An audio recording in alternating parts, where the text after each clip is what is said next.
I'm going to change the names to the people involved with the story to avoid any further scrutiny. My family's been through enough as it is. I'm writing this story hoping that anybody will listen to it and at least make me feel like I'm not going crazy. My wife and I live in an average single family home, both bringing in an average salary, living our average lives while raising our beautiful little girl, Sophie.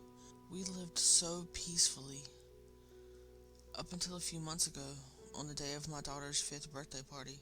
That day, Sophie was so excited to be turning 5 that she woke us up at 5 a.m. She jumped onto our bed and screamed, "Happy birthday!" at the top of her lungs. I groggily looked up at her long, curly brown hair, her cute button nose, and her beautiful brown eyes. She was a spitting image of her mother, Rose, who was pretending to snore beside of me. Rose cracked an eye open and whispered, "Please, 5 more minutes." I rolled my eyes at her, but cracked a smile as I lifted Sophie up and carried her to the kitchen. "So, birthday girl, what do you want for breakfast?" I asked. She scrunched her face up like she was thinking extremely hard. Pancakes, she exclaimed. Blueberries? She gave me the biggest smile and eagerly nodded her head yes. "So are you excited for today?" "Yeah," she said gleefully.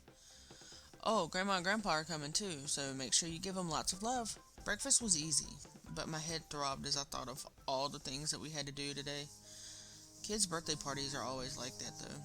Something so simple like just having people over and opening presents turns into the most stressful day of any parent's life. Sophie insisted that her 5th birthday party should be at 5, so until that evening we had to prepare the food, drinks, and the decorations. When Rose eventually woke up, we had breakfast and began our day. I spent the majority of the day picking up the balloons, grabbing the birthday cake, getting the last minute decorations, and calling in delivery for pizza. When all was said and done, we finished right before the party started. The last thing I had to do was to tie some balloons to the mailbox to make sure people knew which house. Once 5 p.m. crept around, family and friends made their way over. So far, so good. The only thing we needed was the pizza, which came by a little later after the party started. As I opened the door to get the food, I noticed a box at my doorstep. It was a pretty decent sized box, a little bigger than a shoebox, wrapped in black paper with a pink bow on top. I grabbed it along with the pizza and put it with the pile of other presents. A few hours later, and the party was going pretty smoothly. No one got hurt, so that was a plus. After passing out the cake, Sophie was eager to open her presents. The living room was completely covered with different colored wrapping paper. My mother walked up to Sophie and handed her that black and pink box. "Don't forget this," she said with a smile. Sophie gave her grandmother a tight hug and gratefully took the box from her. Her eyes gleamed with excitement as she thoroughly looked at every corner of the present. She carefully removed the pink bow and slowly unwrapped the black wrapping paper, putting on a show for my mom. Inside was a small brown box. Sophie shrieked with excitement as she revealed a small doll. It was a small doll in a green flannel dress with long curly red hair. Its eyes were glassy with a piercing pale blue, and its skin was so pale it was eerily lifelike. She hugged it with all of her might and thanked my mom over and over. "Thank you, thank you, thank you!" she screamed gleefully. "What are you going to call her?" my mom asked. Sophie pressed the doll's face to her ear and closed her eyes tight. "She says her name is Dolly." The rest of the night went by in a blur. Kids ran around, we cleaned up. Sophie didn't let go of that doll. It was around 9 p.m. when all of the guests had left. Rose took Sophie and her new friend to her bedroom to settle down for the night. I was washing up some dishes when my mother offered to help. "Hey, don't worry about it, Mom. I got this," I insisted. "Go relax. I know you and Dad have a long drive home." "It's nothing. Your father has had plenty of coffee, and we only live an hour away," my mother reassured me. "Okay, Mom. Oh, and thanks for getting Sophie that doll. It hasn't left her side all night," I laughed. My mother looked at me with a puzzled look on her face. "I didn't get her that doll." "Sure, Mom." I winked at her. "You know she's been asking for a new doll for a while." She set some dishes onto the drying rack. "I'm serious. I have no idea who got her that doll. I thought you did." Rose tiptoed into the kitchen. What's going on? I glanced over to Rose and asked, Hey, did your parents get Sophie that doll? I know they couldn't make it tonight, but did they ship anything? Rose took a moment to think about it. No. Their gift came in yesterday. The canvas. I thought long and hard about who could have gotten her that doll. Then I remembered. Actually, it was left out at the front door. I grabbed it a little after the party started. Well, it'll come to us eventually. She absolutely loves that thing. She made me tuck it in and everything. Rose laughed. My dad popped in, signaling their cue to go, so we walked them to their car and saw them off. We stretched and yawned. It was a long day, so we were ready to get into bed. I glanced over at the window that went into Sophie's room, and I saw the blinds closed shut. She must have wanted to see her grandparents leave before going to sleep. I'll see you in bed, Rose whispered in my ear before she walked into the hallway. I went to lock the front door when I heard a loud scream come from our bedroom. I rushed in to see Rose sitting on the floor at the end of the bed laughing. I asked her what was going on and she pointed at the bed. I looked over and saw Dolly lying on our bed. Rose laughed as she explained that when she lifted the blankets, the doll was lying underneath. She looked toward Sophie's room and brushed it off as a prank. That little brat, Rose chuckled. My wife is such a scaredy cat, so it's not uncommon for me and Sophie to try to prank her. We laughed at Sophie's little surprise as I picked the doll up and walked to return it to her room. Sophie's room is just down the hall. On my way, I felt a bit uneasy as I heard whispering coming from the living room. It was faint, but it was definitely whispering. Sophie whispering. I crept around the corner and I saw her sitting in the middle of the living room in the dark. I love Dolly so much. Thank you, she whispered excitedly. Yeah, that was a pretty good trick, Sophie whispered while sitting cross-legged in the middle of the floor. She tilted her head. Oh? I don't think they would mind at all. Sophie stretched her hands forward as if she was grasping something. I'm so glad you're here. Sophie? Who are you speaking to, sweetie? I turned the corner and asked. She turned to me and smiled. No one. Sophie lifted herself up and ran towards the hand that held Dolly, grabbing her into a tight hug.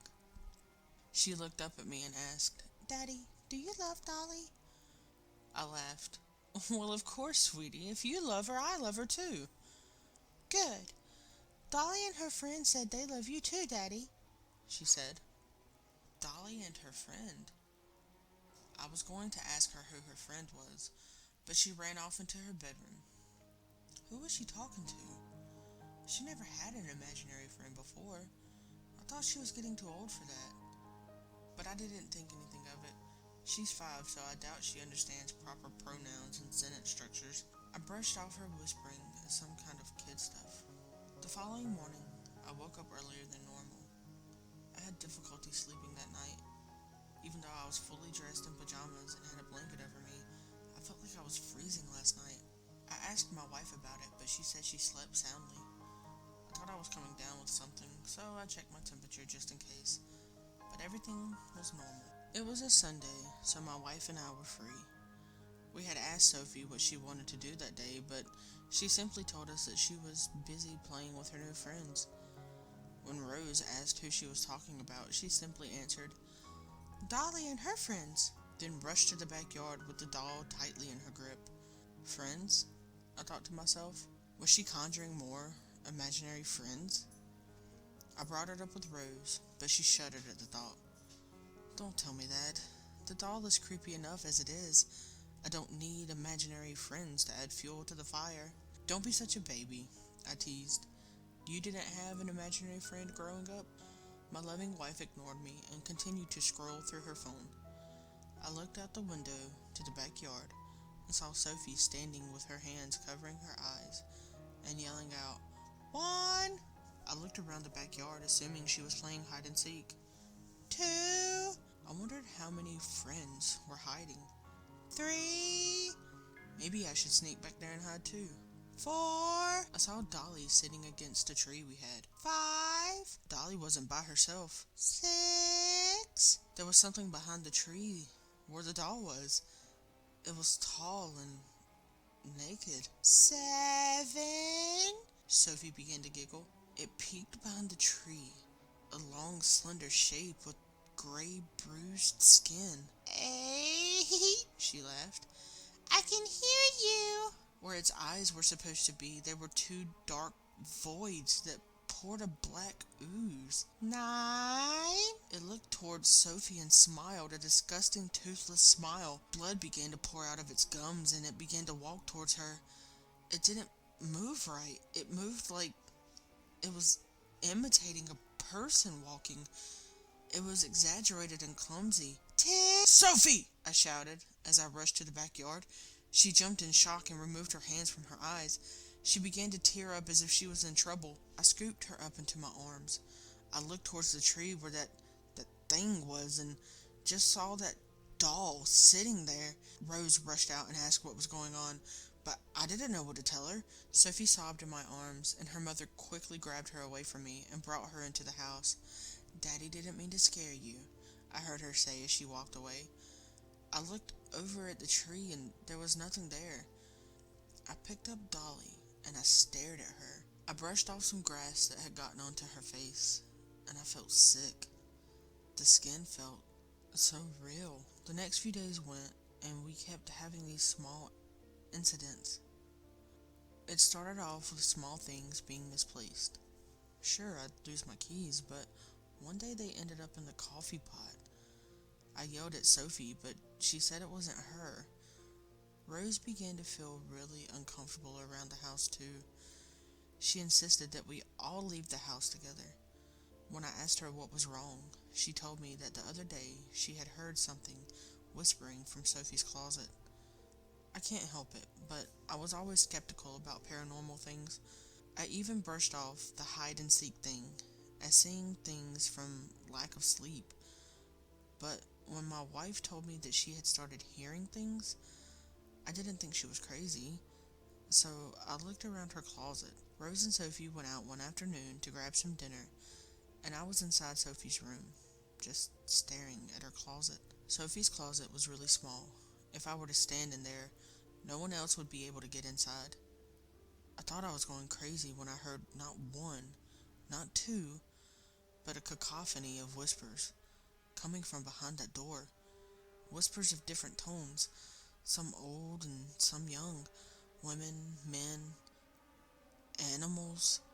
So many different vocal tones were there, just whispering away. That moment was when I realized that, yeah, there's something wrong.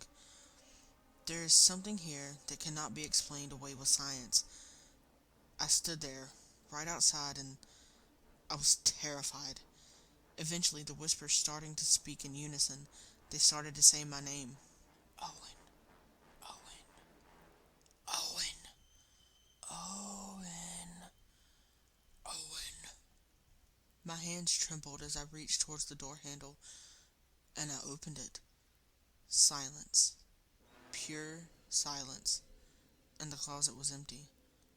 Well, it was filled with Sophie's clothes, but sitting there on the floor was that doll. I was irrational, maybe hysterical, so I grabbed the doll and threw it right into the trash bin outside. I covered it in more trash. I just started throwing things away just to bury it. When I finished, Sophie and Rose returned home with food. I was so relieved to see them. When we got back into the house, the space felt so much lighter. After dinner, Sophie ran into her room to play. I told Rose what had happened, and she grabbed my hand. She was so thankful. Mommy, do we have any more blankets? Sophie shouted from her room. We were confused. Rose responded, Maybe. Why? Dolly brought some more friends, and they want to stay in my room. She laughed. I dashed into her room, and sure enough, in her hands was Dolly. Dolly seems to have a lot of friends, I said nervously. She giggled. Dolly has tons and tons of friends. Her best friend wants to make sure she has all the friends in the world. What do you mean? I asked. Her best friend. He makes sure that we all love Dolly with all of our hearts, If not, something bad will happen. She turned her head to me slowly. Do you love Dolly? Of course I do, silly girl, I said. My voice was shaking. Weeks had gone by and things got worse. I even called a priest, but they didn't even want to step into our home. Some help. Sophie seemed to be absolutely fine. She didn't notice anything wrong, but us, Rose and I, we started to hear them, see them, feel them. Dolly's friends. One night, we both woke up looking at each other. It was absolutely freezing that night. We couldn't move an inch, but we were able to look at each other. There was something rustling underneath our blanket between us, and it was breathing heavily. It sounded wet and garbled as it breathed in and out. It started to creep its way toward our faces, a disfigured gray face of a child. It looked at Rose, then it looked at me. It emerged from the blanket and it began to climb onto our headboard. A long, dried umbilical cord slithered past our faces. All that we could do was just stare at each other. I tried to look at it from the corner of my eye, and I could feel my heart racing. I thought I was going to have a heart attack. Hanging from the ceiling were dozens and dozens of disfigured children. All of them peered down onto us with dark, eyeless sockets. Another figure was moving underneath our blanket.